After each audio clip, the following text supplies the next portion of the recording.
નમસ્કાર. પત્રકારોની જમાવટ સાથે હું છું દેવાંશી. ફ્રેમમાં તમને દેખાઈ રહ્યા છે વરિષ્ઠ પત્રકાર ચિંતનાચાર્ય દિવ્ય ભાસ્કર સાથે જોડાયેલા છે. ગાંધીનગરની દરેક અપડેટ્સ એમની પાસે હોય છે અને એ પોતાની કોલમ લખતા હોય છે. એની અંદર એટલી બધી અવનવી માહિતી પણ આપતા હોય છે. એ બધા વિષયો પર આપણે એમની સાથે વાત કરીશું. ચિંતનભાઈ, આપનું સ્વાગત છે. સૌથી પહેલા થેન્ક યુ. ગુજરાતમાં આવી રહેલા વિધાનસભાના સત્ર વિશે વાત કરવી છે.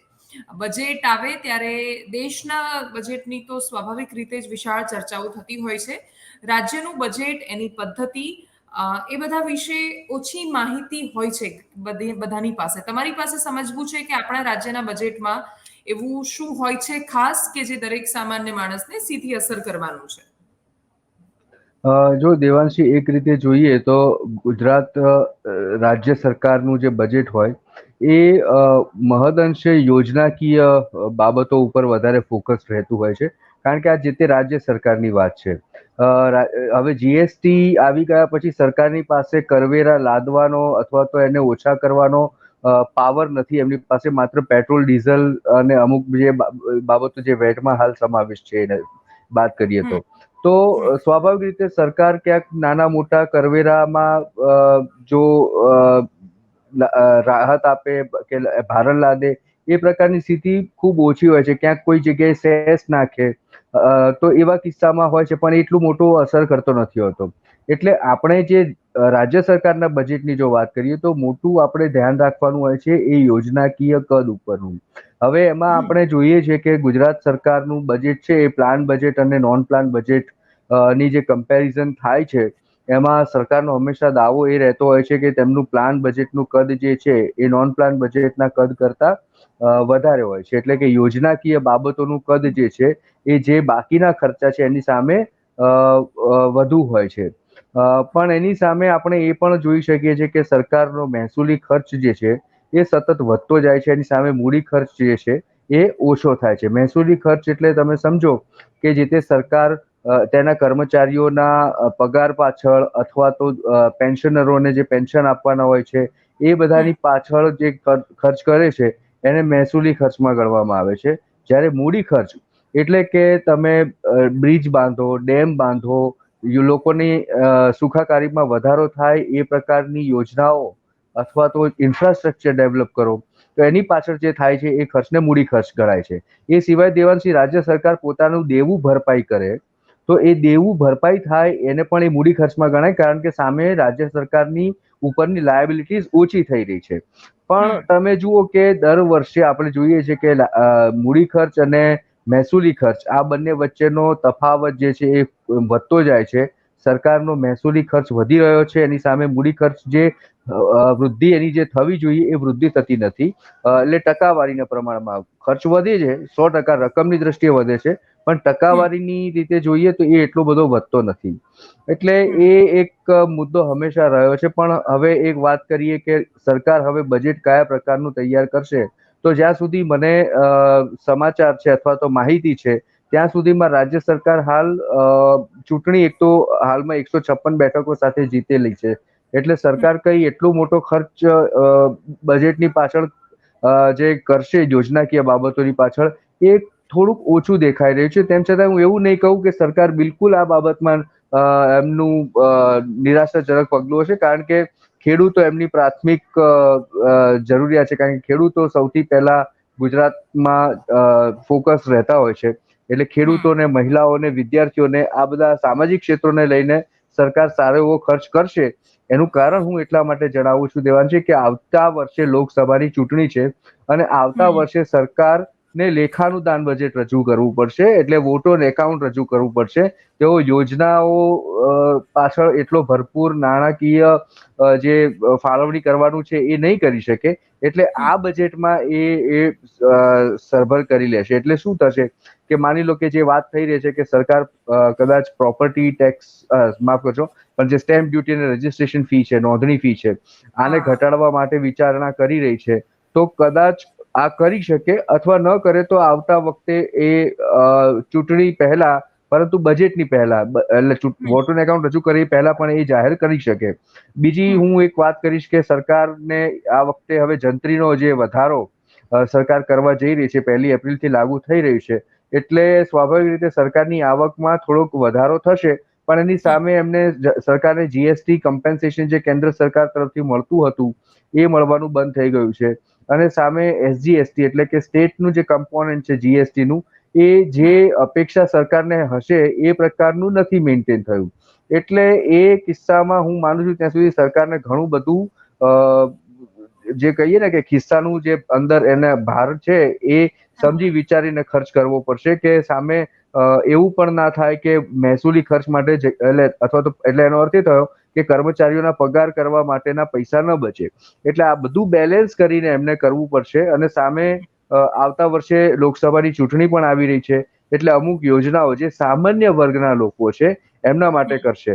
અને આ સાથે સાથે સરકારને આ એક વર્ષના સમયગાળામાં ચૂંટણી પછી હવે મેક્સિમમ જોબ ક્રિએશનની જવાબદારી રહેશે, કારણ કે લોકસભાની ચૂંટણી પહેલા રોજગારી વધી શકે અથવા વધી છે એ દાવો કરી શકે સરકાર, એ પ્રકારની એક વાતાવરણ ઊભું કરવું પડશે. એટલે તમે સમજો કે સરકારનું હાલ ફોકસ ગુજરાતમાં ટુરિઝમ સેક્ટર ઉપર છે.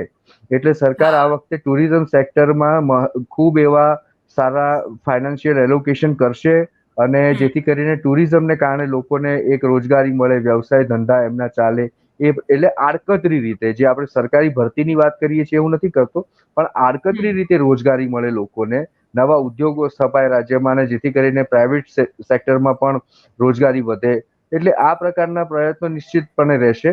અને જેમ દર વખતે લગભગ ઘણી વખત સરકાર પોતાના બજેટના ભાષણમાં નાણામંત્રી આગામી વર્ષમાં સરકારી કચેરીઓમાં કેટલા કર્મચારીઓની ભરતી કરવામાં આવશે એ પ્રકારની એક ઔપચારિક જાહેરાત કરતા હોય છે. એ જાહેરાત પણ કરશે, કારણ કે ચૂંટણીના કારણે અને પ્લસ ભરતી પરીક્ષાઓમાં જે પેપર લીક થયા એના કારણે ઘણી બધી પરીક્ષાઓ જે છે રિક્રુટમેન્ટની એ અટકી છે. તો એ એક વર્ષનું જે શિડ્યુલ, જે કેલેન્ડર છે એ જાહેર કરશે. એટલે આમ આપણને ઓવરઓલ એવું લાગશે કે જે બજેટ છે રાજ્ય સરકારનું એ લોકાભિમુખ જેને કહીએ એવું લાગશે. પણ એ હવે જયારે બજેટના આંકડા રજૂ કરશે સરકાર, દેવાના આંકડા રજૂ કરશે, સામે જીડીપી નો ગ્રોથ કેટલો એમનો સરકારનો રાજ્યમાં થયો છે, સામે વીઝ તમે જુઓ કે દેવું કેટલું વધ્યું છે, અને જે સામાજિક અને આર્થિક સર્વેક્ષણો આવશે બજેટની બુકની સાથે, આ રાજ્ય સરકારના જે એક વર્ષની જે સિદ્ધિઓ અથવા લક્ષ્યાંકોની સામે શું એમને કેટલું બાકી રહ્યું એ આપણે જોઈશું. ત્યારે આપણને ચોક્કસ ખ્યાલ આવશે કે ભૂપેન્દ્ર પટેલની આ જે સરકાર આવી, જે 2022માં પહેલું બજેટ રજૂ કર્યું એમણે, એ પછી એક વર્ષની સમયાવધિમાં એમની સરકાર કેટલું ગેઇન કરી શકી છે ફાઇનાન્શિયલ રીતે, અને ફાઇનાન્શિયલ મેનેજમેન્ટની રીતે જો ખાસ તો કહીએ તો એ કેટલું એમને ફાવટ છે, અથવા તો એમનો પોતાનો એપ્રોચ કયા પ્રકારનો રહ્યો એ એની ઉપરથી, કારણ કે આ અરીસો હશે સામાજિક અને આર્થિક સર્વેક્ષણ જે બજેટની સાથે રજૂ થશે, એટલે એના અભ્યાસ ઉપરથી વધારે આપણે તાગ મેળવી શકીશું. બિલકુલ. આમાં હમણાં જેમ શંકર ચૌધરીએ જે શરૂઆત કરી અધ્યક્ષે સંસદીય કાર્યશાળાની, એની અંદર એમણે એક બહુ સરસ વાત કહી કે મંત્રી જો ગૃહની અંદર એવું કહે છે કે આ કામ થઈ જશે, તો પછી એ કામ થઈ જવું જોઈએ, અને જો નથી થતું તો એના પર એક્શન લેવાવા જોઈએ. આ પહેલા જે તમે યોજનાઓની વાત કરી, તો અનેક યોજનાઓ, તમે ખેડૂતની વાત કરી તો મુખ્યમંત્રી કિસાન સૂર્યોદય યોજનાથી લઈને કેટલી બધી યોજનાઓ એવી આવી કે જેની અંદર હજારો કરોડના બજેટ જાહેર કર્યા સરકારે. ભલે એ સત્રની અંદર નહીં તો મુખ્યમંત્રીએ જાતે આવીને પત્રકાર પરિષદ કરી હોય એ રીતે પણ એની જાહેરાતો થઈ જે તે સમયે, પણ પછી એના ટાર્ગેટ પૂરા ન થઈ શક્યા, અને દિવસે વીજળી મળવાની શરૂઆત ન થઈ, એવી પણ અનેક સમસ્યાઓ જે ખેડૂતના કિસ્સામાં, બાકી યુવાનોના કિસ્સામાં જોવા મળી. તો જે યોજનાઓ જાહેર થાય છે, અથવા જે યોજનાઓના રિપોર્ટ, ઉદાહરણ તરીકે નલ સે જલનો 100% કોઈ દિલ્હી મોકલી દે છે, વેબસાઇટ પર અપલોડ થઈ જાય છે, પણ ગ્રાઉન્ડ પર એનું અસ્તિત્વ નથી હોતું. તો આ બધા સામે પણ સરકારે કંઈક વિચાર કરવો પડશે.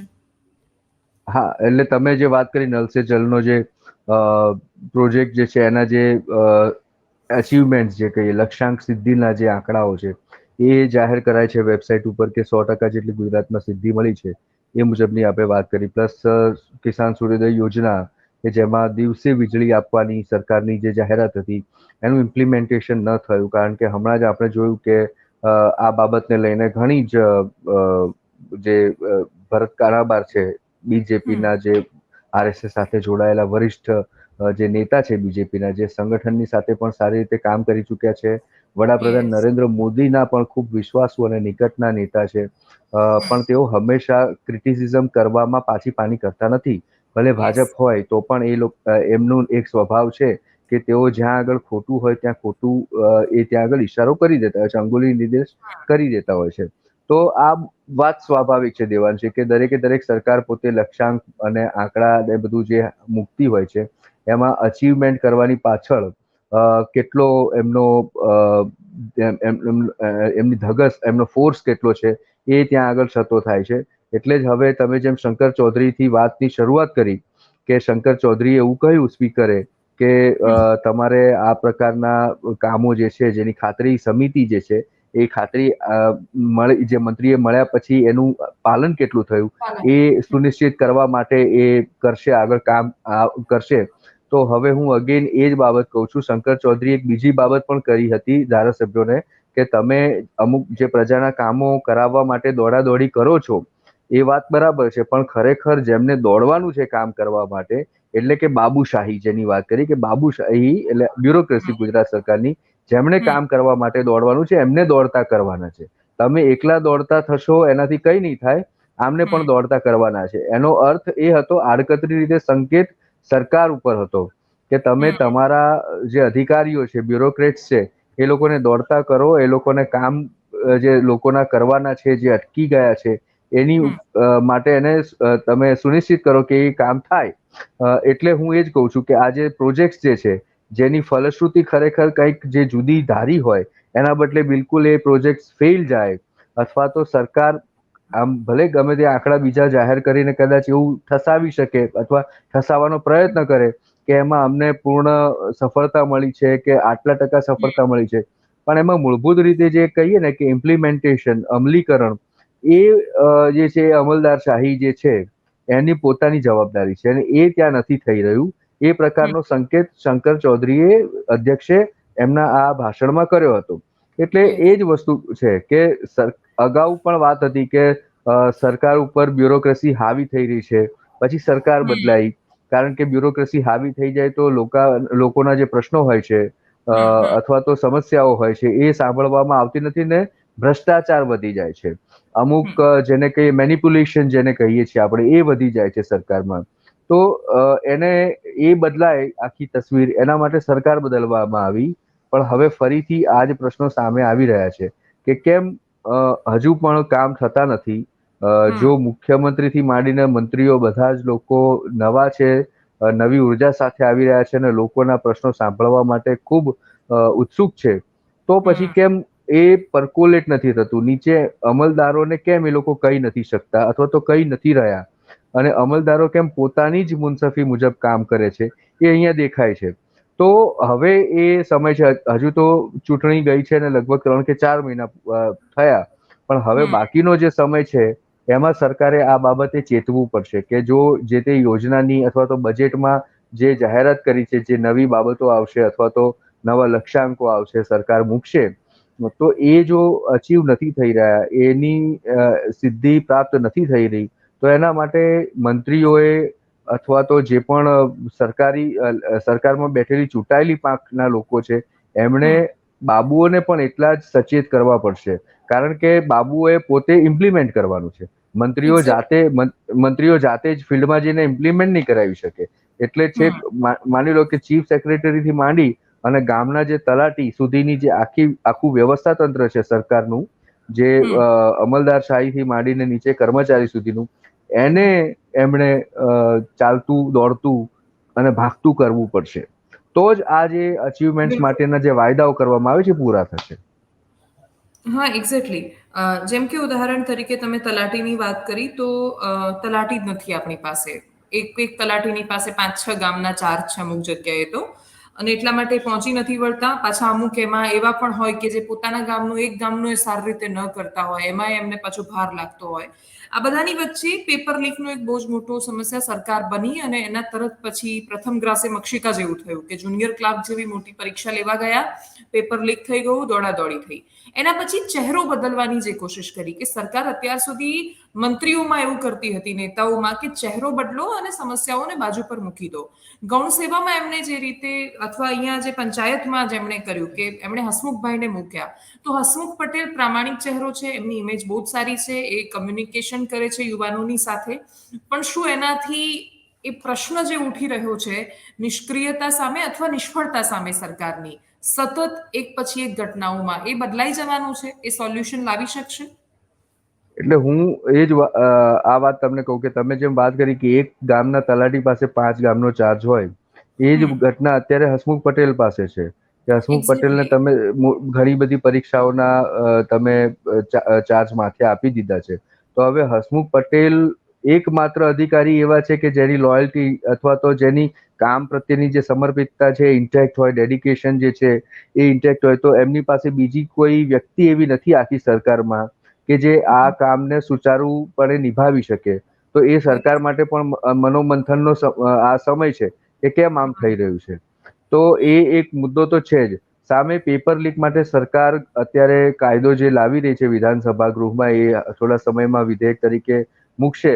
પણ હવે એ કાયદામાં પણ એક કલમ એવી છે કે આ જે પરીક્ષા લેવા, આજે તમે દિવ્ય ભાસ્કરમાં આજે વાંચ્યું હશે કે હમ. પરીક્ષા લેવા વાળું જે તંત્ર છે એમાંની કોઈ એક વ્યક્તિ જે કસૂરવાર નીકળે, લાગે કે કસૂરવાર છે, પરંતુ સમય આવે એ વ્યક્તિ પોતે એ સાબિત કરે અથવા તો એ પ્રકારના પુરાવા આપે કે એણે આ પ્રકારના કાવતરામાં એની પોતાની કોઈ ભૂમિકા નથી, અથવા તો પરીક્ષા સુચારુ રીતે યોજાય એ માટે એણે નિષ્ઠાપૂર્વક પ્રયત્ન કર્યા હતા, તો એ કસૂરવાર ગણાશે નહીં. એટલે સીધી રીતે સરકારી તંત્ર સાથે જોડાયેલી જે વ્યક્તિ છે એને એક બારી આપવામાં આવી રહી છે કે આ આખા કિસ્સામાં જો તમારે નીકળી જવું હોય તો તમે અહીંથી નીકળી શકશો. એટલે આમાં એક એ પણ છે કે આ મુદ્દો કેવી રીતે આવી શકે. તમે સીધી રીતે કોઈને પહેલાથી જ ક્લીન ચીટ આપવા માટેની એક ગોઠવણ આ કાયદામાં કઈ રીતે કરી શકો? નો ડાઉટ બીજી બધી કલમો છે, પણ એ એક વ્યક્તિને, અને એ તો સમગ્ર રીતે કાયદામાં દરેક વ્યક્તિ માટે હોય કે એને પોતાને જ્યારે કોર્ટમાં જાય કિસ્સો, ત્યારે દરેક આરોપીને પોતાને નિર્દોષ સાબિત કરવાની એક તક કુદરતી રીતે અને આપણા બંધારણની રીતે, ન્યાયિક રીતે મળી જ છે. તો પછી હમ. આ એક્સક્લુઝિવલી આ માટે કેમ કે જે વ્યક્તિ આ સંચાલન પ્રક્રિયા સાથે જોડાયેલી છે અથવા એ બોડીમાં છે, એને કેમ એમાંથી છટકવાની એક વ્યવસ્થા આ કાયદાની કોઈ કલમમાં હોય?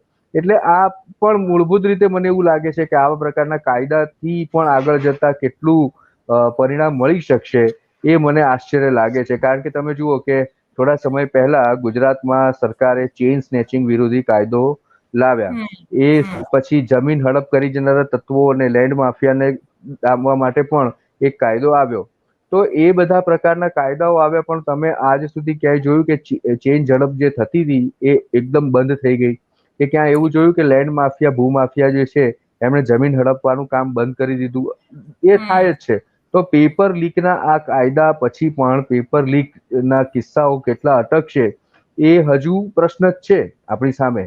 પણ હસમુખ પટેલને તમે જવાબદારી આપી દીધી, ગુડ ઇનફ. કારણ કે એ ખૂબ નિષ્ઠાવાન અધિકારી છે, અને જ્યારે એ સ્ટેટ મોનિટરિંગ સેલમાં હતા આનંદીબેનની સરકાર વખતે, એમણે હમ. દારૂબંધીને એકદમ કડક રીતે ગુજરાતમાં અમલ કરવા માટે બોર્ડર સીલ કરવાથી માંડીને જે પ્રકારની કાર્યવાહી કરી હતી એ આપણી હમ. નજર સામે છે અને ખૂબ સારા પરિણામ મળ્યા હતા. પણ હવે આ પ્રકારનું વાતાવરણ એક ઊભું કરવું પડશે કે અધિકારીઓ અથવા તો જે વ્યક્તિઓ આ પરીક્ષાના સંચાલન સાથે અથવા તો અન્ય કોઈ પણ કામગીરી સાથે સંકળાયેલી છે એ નિષ્ઠાવાન બને. એનામાં નિષ્ઠા ન હોય તો ઊભી થાય, એ પ્રકારનું એક વલણ પણ સરકારે ઊભું કરવું પડશે, જેથી કરીને કોઈ ભ્રષ્ટાચાર કરવા ઉપર એની નજર ન જાય અને એના બદલે એ ડરને લીધે પણ એ ઓનેસ્ટ બને, પ્રામાણિક બને અને પ્રામાણિકતાથી કામ કરે. આ એક અનિવાર્યતા હવે ઊભી થઈ છે. એટલે જે કહીએ છીએ ને કે સરકારમાં એમ કહેવાય છે કે સરકારી બાબુ અને લોકો કામ નહીં કરવાનો પગાર લે અને કામ કરવા માટે લાંચ લે. પણ વાંચી. આ લાંચ વાળી જે સિસ્ટમ છે, એટલે કામ કરવું પડશે, પગાર મળે છે તેથી કામ કરવું પડશે, નહીં કામ કરો તો નહીં ચાલે, એ પ્રકારનું એક વલણ ઊભું કરવું પડશે સરકારે. એટલે હું માનું છું કે આવા જે તત્વો છે કે જે કામ નથી કરતા અથવા તો હમ. કામ કરવા માટે લાંચ લે છે, એમની સામે લાલ આંખ કરવી પડશે. એક્ઝેક્ટલી. એટલે આપણે જેમ 3 વાત કરીએ તો દરેક જગ્યાએ એક અપવાદ આપણને દેખાય કે અધિકારીઓની વાત કરીએ તો આપણને હસમુખભાઈ દેખાય, નેતાઓમાં આપણે ડોક્ટર કાનાબારની પણ વાત કરી. અધ્યક્ષોનો ઇતિહાસ જોતા શંકર ચૌધરી પણ પ્રાથમિક દ્રષ્ટિએ અપવાદ દેખાય. તો આ બધું જોતા એવું થાય કે અપવાદો જ બચ્યા છે એકચ્યુઅલી સિસ્ટમના, જેના કારણે ભરોસો થોડો ઘણો ટકેલો રહે છે લોકોનો એ સિસ્ટમ માટે. પણ એની પાસે સરકારે એક વિચાર એ પણ કરવો પડશે કે જ્યારે જરૂર પડે ત્યારે પ્રામાણિક ચહેરાઓ જ કામમાં આવે છે, જેના પર લોકો ભરોસો કરતા હોય. પણ એવા બચા નથી હોતા જરૂર પડે ત્યારે. એક જ હોય છે જેને તમારે બધી જગ્યાએ ગોળ ગોળ ઘણીવાર ફેરવવા પડે છે. એ બધાની વચ્ચે અધિકારીઓ પણ બહુ ચર્ચામાં રહ્યા, આઈપીએસ ચર્ચામાં રહ્યા. સૌથી પહેલા અંદરો અંદર પેલું હની ટ્રેપ વાળું ગોળ ગોળ ફર્યું ત્યારે, અને એના પછી પૂર્વ ડીજીપી ના કેસમાં 8 કરોડના તોડકાંડની વાત આવી ત્યારે. તોડકાંડમાં પણ અમે જે સમજ્યા એ પ્રકારે બધા જ અહેવાલો વાંચ્યા પછી 5-6 સવાલ છૂટી જતા હતા ચિંતનભાઈ, કે આપણે પેલા બેઝિક જે 5W1 જ કહીએ છીએ કે આપણને આટલા તો જવાબ મળવા જ જોઈએ કે આ થયું તો કેવી રીતે થયું, શું કામ થયું, એ છોકરી ક્યાં ગઈ. તો બહુ બધી જગ્યાએ પ્રશ્નો છૂટતા હતા અને એ છૂટેલા સવાલોના કોઈ જવાબ નહોતું આપતું. એનો મતલબ એ થયો કે જે લોકો પકડાયા એ લોકો દોષિત તો છે જ, પણ હજુ બીજા કેટલાક દોષિતો એવા છે કે જેમને જાણી જોઈને એ સિસ્ટમમાંથી છોડી દેવામાં આવ્યા છે અથવા સવાલોના જવાબ નથી આપવામાં આવ્યા. તો પોલીસના ચરિત્રને લઈને દર બીજા ત્રીજા દિવસે જો આવી રીતે સમાચારો આવતા રહે છે તો આવનારા સમયમાં એ પણ સરકાર માટે, આખી વ્યવસ્થા માટે એક ક્રેડિબિલિટીનો સવાલ રહેવાનો છે. પોલીસ સ્ટેશનમાં જતી મહિલાઓથી લઈને બહુ બધી જગ્યાએ એક પ્રશ્ન રહેવાનો છે. આ બધા કિસ્સાઓમાં સરકાર શું કામ ખુલીને સ્ટેન્ડ નથી લેતી અથવા તપાસ નથી કરાવતી? જો આઈપીએસ એકબીજાની સામે લોબી ચલાવે છે, એકબીજાને બદનામ કરવાનો પ્રયાસ કરે છે, કે ઇવન આઈએએસમાં, તો પણ સરકારે આની અંદર વચ્ચે કંઈક તો કરવું પડશે. નહીં તો આની અંદર તો આગળ જતા બહુ મોટા પ્રશ્નો થઈ શકે છે. એ વાત સાચી છે. હવે આમાં આ જે બંને જે ઘટનાઓ કીધી એમાં આઈપીએસ વચ્ચેની ઇનફાઇટ, જેને કહીએ કે આંતરિક એ લોકોની વચ્ચેની સ્પર્ધા કે સંઘર્ષ, એ ખરેખર કારણભૂત છે કે કેમ એ બાબતની તપાસ પણ આમાં થવી જોઈએ અથવા તો થવી જોઈતી હતી. ખબર નથી કે તપાસનો સ્કોપ શું આ પૂર્ણ થઈ ગયો છે, શું આગળ આ એટીએસ જે એજન્સી તપાસ કરતી હતી પૂર્વ જે કોઈ આઈપીએસ અધિકારીને લઈને જે ઇસ્યુ થયો હતો એ કિસ્સામાં, તો એ તપાસ શું ત્યાં અટકી ગઈ એનો હજુ આપણને કોઈ પ્રશ્ન મળ્યો નથી. રાધર હું એમ કહીશ કે આ પ્રકારનો પ્રશ્ન કોઈએ કર્યો પણ નથી કે માત્ર આ જે અમુક લોકો અત્યારે પકડાયા છે પ્રાઇમા ફેસી, શું એટલે જ મુદ્દો અટકી ગયો કે હજુ આગળ એની તપાસ ચાલશે?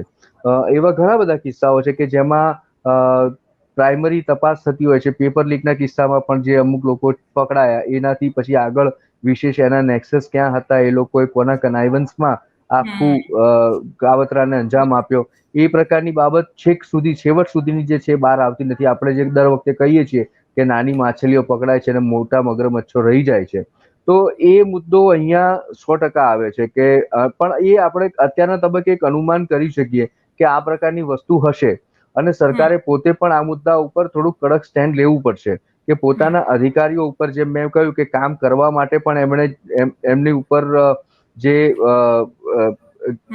પ્રેરણા આપવી પડશે અથવા તો જે રીતે એમને કહેવું પડશે, કડક આદેશો આપવા પડશે, એ જ રીતે એમણે અધિકારીઓ આ પ્રકારના કિસ્સાઓમાં પડે નહીં અથવા તો તેઓ બીજી કોઈ કામના સિવાયની અન્ય કોઈ બાબતોમાં આવે નહીં, અંદરની જે આંતરિક સ્પર્ધા છે એમાં આવી જઈને એકબીજાને નુકસાન કરશે તો સરવાળે તંત્રનું નુકસાન થશે અને એનો જે પરિણામ સ્વરૂપે જોઈએ તો લોકો ઉપર એની અસર પડશે, કારણ કે લોકોને એની જે જોઈતી હતી અસરો નહીં મળે, સેવા નહીં મળે સરકારની.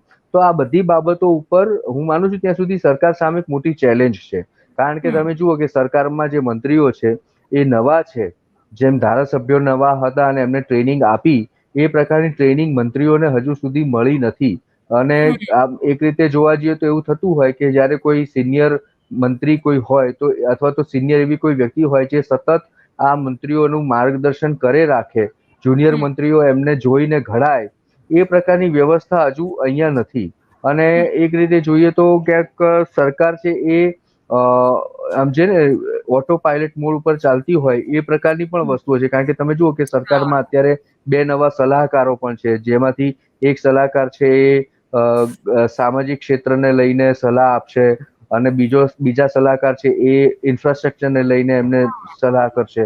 એટલે હું એવું માનું છું કે હવે આ 1-2 સલાહકારથી નહીં ચાલે. જો એવું હશે તો આ સરકારને ઘણા બધા સલાહકારની જરૂર પડશે, કે જે કૂટનીતિના પણ સલાહકાર હોય, કે આવા મુદ્દા ઉપસ્થિત થાય ત્યારે કેવી રીતે અધિકારીઓ ઉપર દાબ રાખવો, એમની ઉપર કડપ કેવી રીતે રાખવો, જેથી કરીને અધિકારી કોઈ ખોટા મુદ્દામાં ઉલઝાવાના બદલે જે કામ એમને સોંપાયું છે તે વ્યવસ્થિત રીતે પૂર્ણ કરે. તો આ બધી વ્યવસ્થા ઊભી કરવી પડશે, અથવા તો પછી સરકારે જાતે જ એક્ટિવ થવું પડશે. સલાહકારોની મદદ લીધા વિના, અથવા તો એમની રાહ જોયા વિના, અથવા ઉપરથી કોઈ આદેશ આવી જાય અને પછી આગળ આપણે વધીએ, આ પ્રકારની વસ્તુ ન ચાલે. સરકારે હવે તો 5 વર્ષ એમની પાસે છે અને 156 બેઠક આ સરકારને આ રાજ્યના લોકોએ આપી છે. એટલે હવે એમની ઉપર વિશ્વાસ છે કે તમે જે ડબલ એન્જિન વાળી વાત કરી હતી, એ ડબલ એન્જિન હવે એ ત્વરાથી અને એ દિશામાં ભાગવું જોઈએ કે જેથી કરીને લોકોને એનો ફાયદો મળે. અને એટલે જ હું કહું છું કે અધિકારીઓ ઉપર પહેલો કડપ રાખશે તો કદાચ પર્કોલેટ થઈને લોકો સુધી એનો લાભ પહોંચશે. ઓકે. છેલ્લી વાત, અમુક સામાજિક સમસ્યાઓ જે આપણા રાજ્યમાં સતત સામે આવી અને એની અંદર એક મારવાડી યુનિવર્સિટી રાજકોટ વાળો જે કિસ્સો થયો કે એક છોકરાને માત્ર એટલે મારવામાં આવ્યો કેમ કે એને આખો દિવસ એને ખીજવતા હતા કે તું તો સ્કોલરશિપ થી આવ્યો છે, ફ્રી શિપ થી ભણે છે, રિઝર્વ કેટેગરીમાંથી આવે છે. એવી રીતે દર્શન સોલંકીની આત્મહત્યા એ પણ બધાને બહુ વિચલિત કર્યા કે સાવ એક સ્લમ ક્વાર્ટરમાં રહેતો છોકરો આઈઆઈટી મુંબઈ સુધી પહોંચે છે, તો મતલબ એના સપના બહુ મોટા હતા પણ એ સપના પૂરા ન થયા. એના સિવાય સતત ગુજરાત અને જાતિવાદને લઈને બહુ ચર્ચાઓ ચાલી. ભાવનગરમાં કિસ્સો સામે આવ્યો કે એસસી સમાજ માટે એક અલગથી વ્યવસ્થા ઊભી કરવામાં આવી. ગુજરાતમાં કિસ્સાઓ તો કદાચ પહેલેથી જ આટલા બધા બનતા આવ્યા છે, પણ ઉના દલિત કાંડથી લઈને અત્યાર સુધી આ વખતે ચર્ચામાં બહુ આવે છે અને એના કારણે એ ધ્યાન વારંવાર જઈ રહ્યું છે કે પછી આપણે રિવર્સ ગિયર લઈ રહ્યા છીએ. આ બે વસ્તુ સમજવી છે તમારી પાસેથી. જુઓ, હું એવું માનું છું કે જાતિવાદ એ ઘણા વખતથી, એમ નહીં કહીએ પણ હું તો એવું કહું છું કે કેટલાય વર્ષોથી, યુગોથી કદાચ ચાલતો હશે. પણ તમે એક વસ્તુનું ઉદાહરણ લો કે જો એમ કહેવાતું હોય કે જાબાલી જે દલિત હતા અને એમાંથી ઋષિ થયા, તો એમને પણ પૂજવામાં આવ્યા. એટલે એ પ્રકારની પરંપરાઓ આપણા દેશમાં પહેલેથી છે. પણ જે અમુક લોકો લાભ જુએ છે જે આ જાતિવાદ વકરાવવામાં, અને વકરે તેથી એમને લાભ થતો હોય છે, તો એવા તત્વો 100% આમાં કામે લાગી જતા હોય છે અને એનો રાજકીય લાભ મહત્તમ હોય છે. હવે એ સમજવાની જરૂર આપણે નાગરિકોને છે કે કોઈ એક સમાજમાંથી આવનારો એક યુવક છે, એ ઘણા સપના એની આંખોમાં આંજીને આવે છે અને એ શિષ્યવૃત્તિ ઉપર આવે છે કે એ પોતાની મહેનત ઉપર આવે છે, એ બાબત જોવાની રહેતી નથી. એટલા માટે કે તમે જુઓ કે એમની સામાજિક રીતે અને આર્થિક રીતે સ્થિતિ શું હોય છે. એમના ઘરે તમે ક્યારેય ગયા નથી, તમે એમને હંમેશા દૂર રાખ્યા છે અને એમના સુધી તમે ક્યારેય પહોંચ્યા નથી. એટલે તમે એક ઈર્ષા ભાવથી પીડાવ છો કે આ પ્રકારની વ્યક્તિ અહીંયા અમારી સાથે આવી ન શકે. કેમ ના આવી શકે? કેમ કમ્પીટ ન કરી શકે? એટલે જ હું કહું છું કે જ્યારે, અને હું એ પણ કહેવા માંગીશ કે પરાપૂર્વમાં રાવણ છે એ મૂળભૂત રીતે ઋષિનો પુત્ર હતો, પણ રાવણને કોઈએ પ્રેમ કર્યો નથી. રાવણ બ્રાહ્મણ હતો અને એ રીતે એને કોઈ દિવસ કોઈએ પૂજ્યો નથી, એના મંદિર બન્યા નથી. તો જો આપણે એ પરંપરાને નિભાવતા હોય, અથવા તો એ પરંપરાનો આપણે ગૌરવ લેતા હોય રામ આદિનું, તો પછી આપણે અહીંયા એ મૂલ્યો કેમ જાળવતા નથી? કેમ કોઈ એક દલિત યુવક હોય કે અન્ય જેની આર્થિક સ્થિતિ સારી નથી એવા પરિવારમાંથી આવતો યુવક હોય, એ કેમ તમારી સાથે કમ્પીટ ન કરી શકે? શું એનામાં ક્ષમતાનો અભાવ છે, અથવા તો એની ક્ષમતા ખૂબ વધારે છે અને એના કારણે તમારી ક્ષમતા ઓછી છે, પુરવાર થશે, એનો કોઈ ડર છે?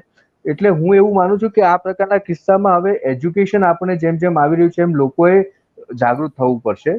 અને આપણે જે વાત કરીએ છીએ કે જાતિવાદના કિસ્સા કેમ આવા થાય છે, કેમ આવા ઉનાકાંડ થયો, કેમ આ થયું, તો એ ઉનાકાંડમાં હું એવું માનું છું કે ગ્રામીણ વિસ્તારોમાં હજુ પણ કેટલાક ક્ષેત્રે આ પ્રકારની વસ્તુઓ છે કે જેમાં અમુક જ્ઞાતિના લોકો મોજડી ન પહેરી શકે, ઘોડી પર ના બેસી શકે, મૂછ ન રાખી શકે, મંદિરમાં ન આવી શકે, એ પ્રકારની એક ભાવના ત્યાં આગળ ચાલી રહી છે. પણ એમાંથી ઘણું હવે બહાર આવવું પડશે. અને પણ હું એવું માનું છું કે આવા મુદ્દાઓ છે એ બહુ વધારે ચગે છે. એની સામે મેં એવા ઘણા મુદ્દા જોયા છે કે જેમાં ખૂબ પરસ્પર મૈત્રી હોય, આવા બે અલગ અલગ જ્ઞાતિના યુવકો હોય તો એમની વચ્ચે પણ એવા કિસ્સાઓ, જે પોઝિટિવ કિસ્સાઓ છે, બહાર આવતા નથી આપણી સમક્ષ. પણ આવા મુદ્દાઓ 100% જે છે એ બહાર આવે છે કે જેમાં કંટ્રોવર્સી થાય છે. પણ હવે હું એવું માનું છું કે યુવાનોએ આ બાબતને સમજવી પડશે. હવેની જે પેઢી છે એને સમજવી પડશે. અને વર્ણ વ્યવસ્થા જે તમે કહીએ એ જન્મ આધારિત રાખવાના બદલે કર્મ આધીન હોવી જોઈએ, જે આપણા સંસ્કૃતિમાં પહેલા હતું કે જે કર્મ કરે છે એને આધીન એને માન અને સન્માન મળવું જોઈએ. કોઈ કનિષ્ઠ કર્મ કરતું હોય તો એને એટલું સન્માન ન મળે, પણ જે ઉચ્ચ કોટીના કર્મ કરનારી વ્યક્તિ હોય તો એ ગમે તે જ્ઞાતિ હોય, એનો જન્મ ગમે તે કુળમાં થયો હોય, એને તમારે સન્માન આપવું જોઈએ. એ પ્રકારનું એક માનસ છે એ હવે કેળવવું પડશે. તો પણ વાત ત્યાં જ આવે છે કે રાજકીય બાબતોમાં આપણે ફરી પાછા આવી જઈએ છીએ. રાજકીય લોકો જે ભાષણ આપે, અથવા તો આ પ્રકારના ભાષણ જાહેર મંચ ઉપર નથી આપવામાં આવતા, પણ ખાનગીમાં જે પ્રકારની આ બાબતો કરવામાં આવતી હોય છે, એટલે માનસિક રીતે જે ઝેર ભરી દેવામાં આવે છે એમાંથી બહાર નીકળવાની જરૂર છે. એટલે રાજકીય અને સામાજિક બંને જે આગેવાનો છે એમની જવાબદારી છે કે એ આ મુદ્દા ઉપર નવી પેઢીને માર્ગદર્શન કરે. એટલે આ મારો એકચ્યુઅલી સવાલનો હવે બીજું એક પાસું એ પણ છે આમાં, કે હવે આપણે ત્યાં પહેલેથી નફરતની સામે નફરતનો ટ્રેન્ડ ચાલ્યો છે, અને એટલે જ કોઈએ ખરાબ કર્યું તો એની સામે એનાથી પણ ખરાબ કરવું એ પ્રકારની કોશિશો થતી હોય છે. આ મુદ્દો આપણે જ્યારે ચર્ચા કરી રહ્યા છીએ તો એ વધારે એટલા માટે સંગત છે, કેમ કે અસર એટલા માટે થવાની છે કે આવનારો સમય આનાથી પણ વધારે પડકારજનક એટલે હોઈ શકે છે, કેમ કે જેએનયુ જેવી યુનિવર્સિટીમાં બ્રાહ્મણ ગો બેકના નારા લાગવા કે એના પછી વિશાળ સંમેલનોમાં એ વાત પ્રસ્થાપિત કરવાની કોશિશ કરવી કે વર્ણ વ્યવસ્થાની સામે હવે અમે લડીશું, અને અમે એટલે જેમ કે એસસી સમુદાય કે ઓબીસી સમુદાય બાકી બધા ભેગા થઈને એવું કહેતા હોય છે કે બાકીના સો કોલ્ડ જનરલ કે જે પોતાની જાતને ઉપર ગણતા હોય છે એ લોકોને હવે અમે દેખાડી દઈશું. આ દેખાડી દઈશુંની સ્પર્ધામાં બંને બાજુથી યુવાનો એવું શીખતા અને સમજતા થયા છે કે હવે આ આપણો સમય છે, આપણે આપણી જાતને અને આપણા જાતના અસ્તિત્વ બધા માટે લડી લેવાનું છે. એના ચક્કરમાં નફરત બંને બાજુથી વ્યાપી રહી છે. અત્યાર સુધી જૂનો સમય એવો હતો કે એક બાજુથી શોષણ હતું અને બીજો એક વ્યક્તિ વર્ગ એવો હતો કે પીડાતો જ જતો હતો. બંને બાજુ જ્યારે અવાજ આવે છે તો એ સ્પર્ધા બહુ જ ખરાબ થતી હોય છે, અને એના ચક્કરમાં એ એકબીજાની સાથે ભળી જવાની જગ્યાએ સામે આવીને ઊભા રહ્યા છે જાતિના ચક્કરમાં. રિઝર્વેશનની પણ ઘણીવાર વાતો આવે છે, પછી એની અંદર પણ છોકરાઓ કહે છે કે ભાઈ અમારા ટકા આવ્યા, અમને એડમિશન ન મળ્યું, અમારી શું ભૂલ, અમે પણ પીડાઈએ છીએ. આ બધા જ એવા સવાલો હોય છે કે એ ડિબેટ્સનું કોઈ એક ચોક્કસ કન્ક્લુઝન નથી નીકળતું, પણ છતાંય મને એ પોઈન્ટ ઓફ વ્યૂ સમજવું છે કે આ સમયમાં સુમેળ ભર્યું વાતાવરણ કેવી રીતે પ્રસ્થાપિત કરી શકાય અને એ માહોલને સારો કેવી રીતે બનાવી શકાય, બાળકોમાં ઝેર પ્રોકતા કેવી રીતે અટકાવી શકાય અમુક રાજકીય હિતો ધરાવતા વ્યક્તિઓને. જો હું એવું કહું છું કે આપણે જોયું છે કે હમણાં થોડા વખત પહેલા એક બાગેશ્વર ધામવાળા બાબા કંઈક બહુ ચર્ચામાં છે, અને એમના કહેવાથી ઘણા બધા લોકો દોરાઈ જાય છે. એવા ઘણા ઇન્ફ્લુએન્સર છે, સોશિયલ મીડિયા ઉપર છે, જેઓ જાહેર મંચ ઉપર ભાષણ આપે છે. એવા અનેક લોકોની આ હવે નૈતિક જવાબદારી બને છે કે નવી પેઢીને એવા સિંચન કરે વિચારોનું કે જેથી કરીને આ પ્રકારની વૃત્તિમાંથી બહાર આવે. સામાજિક નેતાઓ અને રાજકીય નેતાઓનું પણ હવે આ દાયિત્વ બનશે કે એમણે ભારતને જો બચાવવું હશે, તમે જો ભારતને શ્રેષ્ઠ બનાવવા માંગો છો, અથવા તો અમૃત કાળની જે વાત કરો છો, અથવા તો તમે શ્રેષ્ઠ ભારતની વાત કરો છો, ભારતને વિશ્વગુરુ બનાવવા માંગો છો, તો એના માટે ને માત્ર કોઈ એક પક્ષની વાત નથી, આ દરેક પક્ષની વાત છે. કારણ કે આ સામૂહિક જવાબદારી છે, એ મારા તમારા સૌની છે. આપણા પત્રકારોની પણ એટલી જ છે, કારણ કે આપણે જે લખીએ છીએ એ બીજા લોકો વાંચે છે, આપણે જે બોલીએ છીએ એ બીજા લોકો સાંભળે છે, અને એનું અનુકરણ કરે, એનું અનુસરણ કરે, અને એ જ રીતેની એમની વૈચારિક દ્રષ્ટિ ખીલે છે. તો આ જે લોકો માધ્યમો સાથે સંકળાયેલા છે, અથવા તો સામૂહિક જે જનમાનસ છે એની ઉપર અસર કરનારા છે, એવા લોકોની સીધી જવાબદારી બનશે. બીજું, જે તમે કહ્યું કે આ અંદરો અંદર વૈમનસ્ય ઊભું થઈ રહ્યું છે કે જે ઉપલા વર્ગમાંથી આવનારા લોકો છે એમને થોડીક ઘૃણા લાગે છે, અથવા તો એ પ્રકારનો એક કુંઠિત ભાવ પેદા થયો છે કે એમના માર્ક્સ અથવા તો પર્સન્ટેજ બીજા અન્ય વર્ગના લોકો કરતા વધુ આવે છે, છતાં એમને એડમિશન નથી મળતા, અને અન્ય વર્ગના લોકો આવીને વધુ.